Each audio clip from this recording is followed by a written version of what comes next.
तुम्हें किसी से बराबरी करना शोभा नहीं देता। अगर तुम ये सोचकर बराबरी करते हो ना कि देखो उससे पूछने वाले कितने लोग हैं।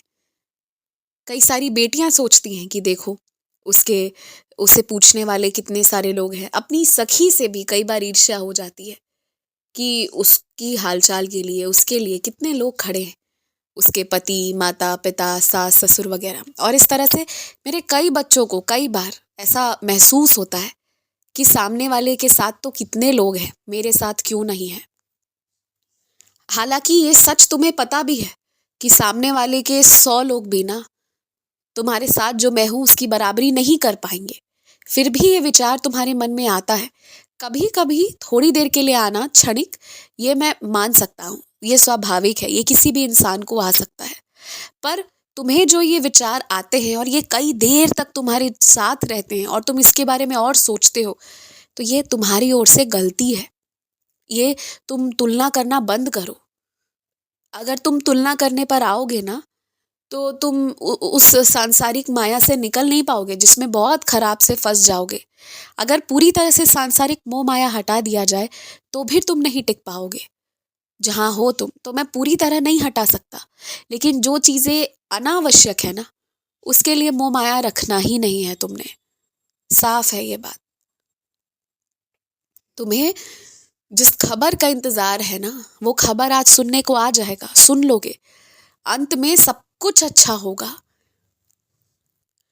एक बात मैं स्पष्ट और साफ तरीके से बताता हूं, नजर भी उसे ही लगती है।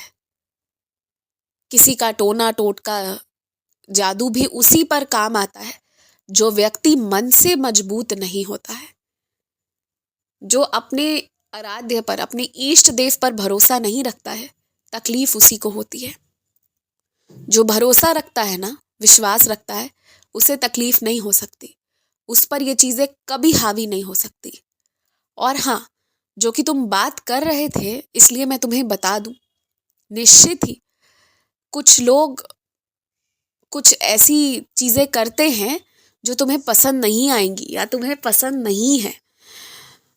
पूरी तरह से उनसे दूरी नहीं बनाया जा सकता, लेकिन ना, जो गलत है ना, उनके समीप भी रहने की जरूरत नहीं है। जितना हो सके अलग हट सकते हो उतना अलग हट जाओ, इसी में भलाई है।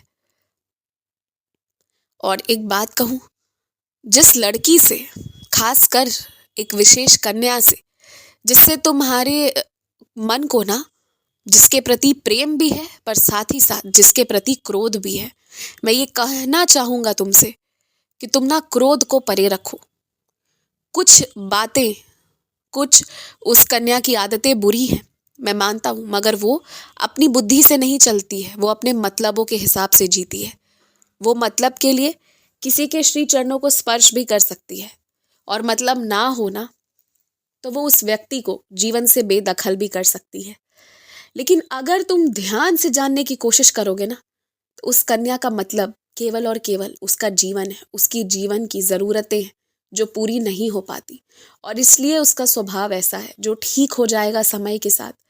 वो कन्या पूजा पाठ करती है, इसलिए तुम ऐसे लोगों के प्रति ना क्रोध मत रखो मन में। जो धार्मिक ग्रंथ को पढ़ना शुरू कर दिया है ना, चाहे वो कितना भी बड़ा पापी क्यों ना हो, वो धीरे धीरे धीरे धीरे धीरे धीरे रास्ते पर आ जाएगा। तो ये भी आ जाएगी, इसके लिए तुम ज्यादा मत सोचो। बस अच्छी भावनाएं रखो और उसके लिए तोहफा लेकर जाना। खुश रहो।